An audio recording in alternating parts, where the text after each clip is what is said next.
নমস্কার সবাইকে। তো বুনি সেদিনকে রান্না করেছিল মাংস। মাংস সবাই কম বেশি রান্না করতে জানে, মুরগির মাংস। তো আমি এই ভিডিওটা শেয়ার করছি এই কারণেই যে বুনি নিজে হাতে ভিডিওটা করেছিল, আমি বাড়িতে ছিলাম না। আর সমস্ত কিছুটা বুনি ভিডিওটা যেহেতু বানাইছে, তো আমি ভাবলাম যে আপনাদের সাথে শেয়ার করি। প্রথমেই বুনি মাংসতে যা লাগবে মশলা, আদা, রসুন, পেঁয়াজ, টমেটো, কাঁচা লঙ্কা কেটে নিয়েছে আর এখন বেটে নিচ্ছে, শিলপাটায় বেটে নিচ্ছে। তো পুরো ভিডিওটা ও একা করেছে, স্ট্যান্ড ছাড়াই। তো একটু ভিডিওটা শেয়ার না করলে খারাপই হতো, তাই আমি শেয়ার করলাম। তো উনি এখানে আদা, রসুন, পেঁয়াজ ভালোভাবে বেটে নিচ্ছে। আর এখানে নিয়েছে কিছুটা পরিমাণ আলু। মাংসর ঝোলে আলু না হলে বেশ ভালো লাগে না। আর আমি আর বুনি যেহেতু মাংস রান্না হলে আর কিছু আমরা রান্না করি না, একটু ঝোল মতো করে নিই আলু দিয়ে। তো দুজনের বেশ ভালোভাবেই হয়ে যায়। তো আলুটা ভালোভাবে ভাজা হয়ে গেছে।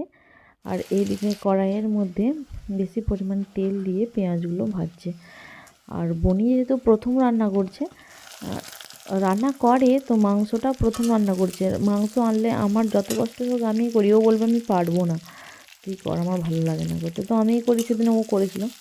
প্রথমে পেঁয়াজ ভাজা হয়ে গেছে, টমেটো, কাঁচা লঙ্কা দিয়ে দিয়েছে। এরপর দিয়ে দেবে রসুন বাটা, তারপর আদা বাটা। মাংস তৈরি যে প্রণালীটা হয় সেভাবেই করেছি, এতে বিশেষত্ব কিছু দেওয়া নেই, তবুও ভিডিওটা আপনাদের সাথে শেয়ার করছি। তো এরপর দিয়ে দিল আদা বাটা। আদা বাটা দিয়ে ভালোভাবে ভেজে নিচ্ছে, যাতে করে মশলাটার কাঁচা গন্ধ না থাকে। এই পর্যায়ে দিয়ে দিচ্ছে নুন। নুনটা এখন দিয়ে দিলে ভালো হয়, কারণ আদা আর পেঁয়াজ ভালোভাবে মেল্ট হতে সাহায্য করে, নরম হয়ে যায় এবং তাড়াতাড়ি হয়ে যায়।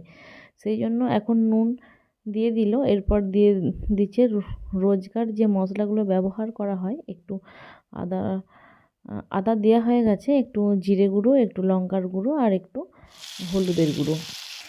এগুলো তো নিত্যদিনের মশলা, প্রায় কোনো কিছু মশলা ব্যবহার করি আর নাই করি, এগুলো দিতেই হয়।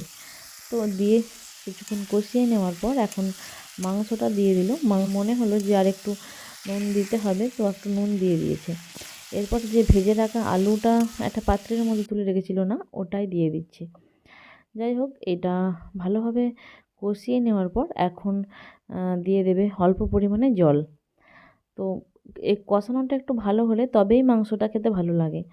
তার 4 থেকে 5 মিনিট না হলেও 10 মিনিট ধরে কষলে একটু বেশ ভালো হয় খেতে। যাই হোক, বুনি বেশ অনেকক্ষণ ধরেই কষিয়ে নিয়েছিল। এরপর দিয়ে দেবে অল্প পরিমাণে জল। জল দিয়ে 5 থেকে 10 মিনিট একটু ফুটলেই মাংসর ঝোল রান্না হয়ে যাবে। তো বুনি আর আমি যেহেতু, আর আমাদের বিশেষ কিছু লাগে না। চলুন ভিডিওটা এখানেই শেষ করছি। আপনারা সবাই ভালো থাকবেন। ভিডিও কেমন লাগছে অবশ্যই কমেন্টে জানাবেন। ভালো লাগলে একটা লাইক করে দেবেন। ইউটিউব থেকে দেখলে সাবস্ক্রাইব, ফেসবুক থেকে দেখলে ফলো করে দেবেন।